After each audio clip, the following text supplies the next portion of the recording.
Who is the Antichrist? If you were a Christian living in the year 64 AD, you probably would have thought the Antichrist was this guy. The Roman Emperor Nero ruled the largest empire in the world. He declared himself to be a god, and he despised Christians, doing unspeakable things to them. You would have been sure the Antichrist was Nero. If you lived during World War II, you might have thought Adolf Hitler was the Antichrist. Today, people have all kinds of theories, from Donald Trump to Elon Musk. People have been guessing who the Antichrist is for a long time, so then you have to ask the question, who's right? Young charismatic world leader. John Paul II Antichrist. The Antichrist. The Antichrist. I think there's no stopping Elon Musk. With artificial intelligence, we are summoning the demon. If I ever decided to take on the world. I am taking over the world, and I am the Antichrist. Okay, in order to answer this question, I need you to ignore all of the theories for a minute. Most of what we know about the Antichrist can be found in just 3 books of the Bible. But the crazy thing is, none of the writers of these books refer to the Antichrist as the Antichrist. I don't understand. Instead, they use names like the beast from the sea and the little horn. The term Antichrist does appear in the Bible, but only 4 times and mostly refers to many people who are against Christ at the time. This is why some scholars propose we call him something more generic, like the coming world ruler instead. But we're just gonna call him the Antichrist because it's easier and it sounds way more scary. In this video, we're going to look at the 3 main descriptions the Bible gives of the Antichrist, and then compare them to the top candidates for the Antichrist today. Starting with the strange description given in the book of Daniel. The prophet Daniel was asleep when he was given a vision of a massive storm churning over the surface of the great sea, when suddenly 4 huge beasts came up out of the water, each different from the others. The first beast was like a lion, but had the wings of an eagle. The second was like a bear, with 3 ribs in its mouth. The third was like a leopard, with 4 bird wings and 4 heads. Yes, these descriptions are in the text, and trust me, it only gets more strange from here. The fourth beast, though, was very different. Daniel could barely describe it, only that it had teeth made of iron, was extremely powerful, and had 10 horns. Daniel was later told that each of the beasts represented a kingdom that would rule on the earth, and the horns of the fourth beast represented 10 kings who would rule the entire world. He was staring at the horns when something unusual happened. There was another horn, a little horn, that appeared among the others.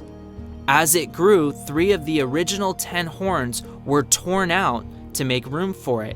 It had eyes like a human and a mouth that was speaking loud, arrogant words. This little horn was making war with God's people and was defeating them.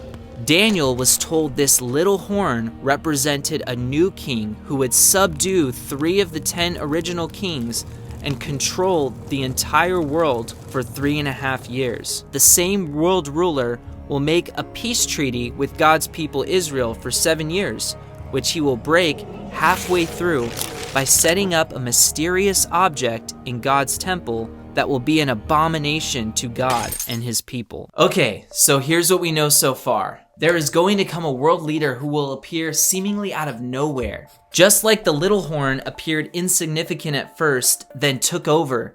He's not going to be a well-known king or president, so we can cross people like Donald Trump and Vladimir Putin off the list. He's also going to appear peaceful at first and do what every US president has been trying to do for years: bring peace to the Middle East.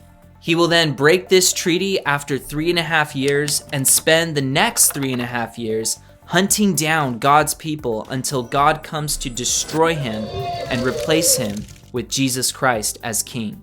With me so far? Great. Because the next description of the Antichrist is going to really blow your mind. Over 600 years after Daniel's vision, one of Jesus' closest disciples, the Apostle John, was given a similar vision about what was going to happen in the future, which he wrote down in the last book of the Bible, the book of Revelation. After seeing some pretty awesome / crazy stuff, He also saw a beast coming out of the sea, with 7 heads and 10 horns.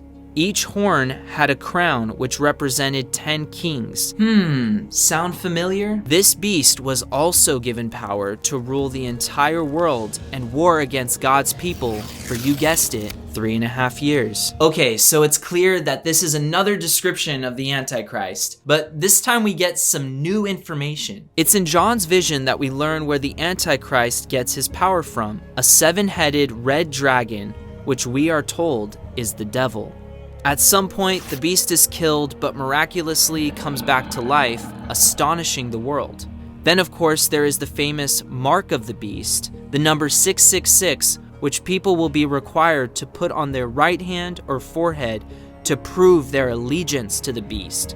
Many have claimed that this is a clear description of the Roman Emperor Nero mentioned at the beginning of this video, and I could see why. He definitely checks off a lot of the boxes, but not all. Nero never ruled the entire world, although he got pretty close. He never made a 7-year peace treaty with Israel. He was never resurrected from the dead.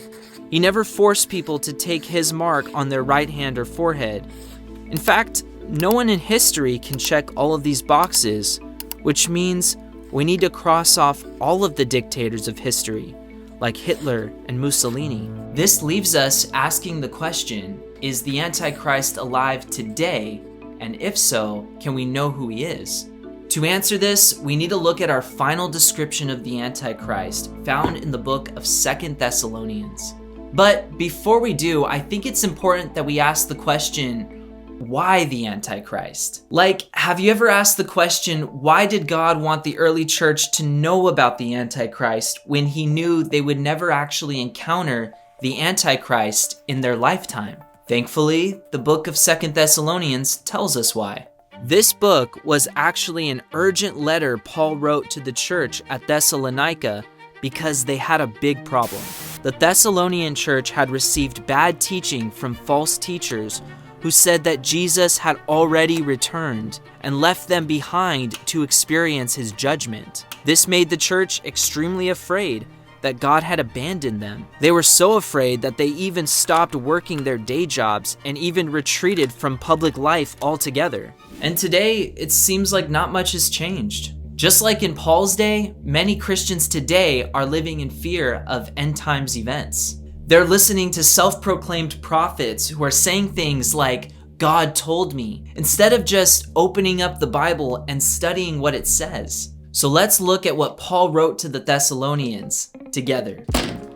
In chapter 2, verse 3, Paul says, "Let no one deceive you by any means, for that day will not come," referring to the second coming of Christ, "unless the falling away comes first, and the man of sin is revealed, the son of perdition." He also refers to him as the lawless one. These are different titles that Paul gives for the Antichrist.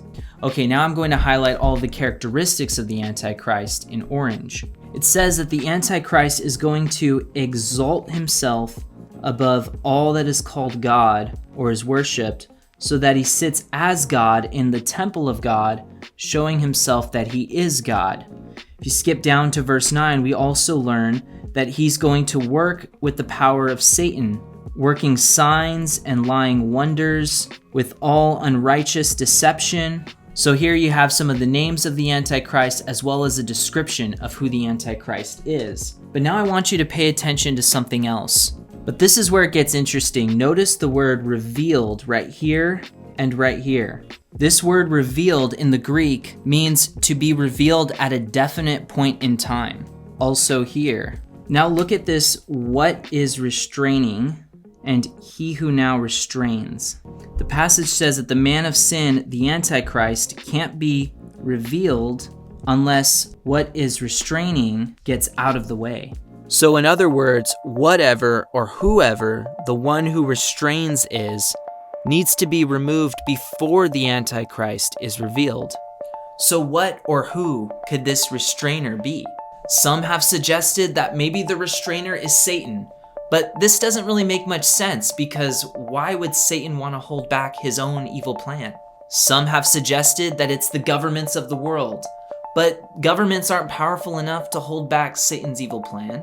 This is why I believe that the restrainer is a reference to the third person of the Trinity, God the Holy Spirit. Right now, the Holy Spirit is holding back Satan's evil plan to wreak havoc on the earth. But there is going to come a day when the Holy Spirit will get out of the way, and it is on that day that the Antichrist will be revealed to the world. So, is it possible for us to know the identity of the Antichrist? Well, as I'm filming this video right now, no, it's not. At least not until the Holy Spirit is removed. Which means us as Christians who have the Holy Spirit living inside of us probably won't be here for when that happens. But that's a topic for another video.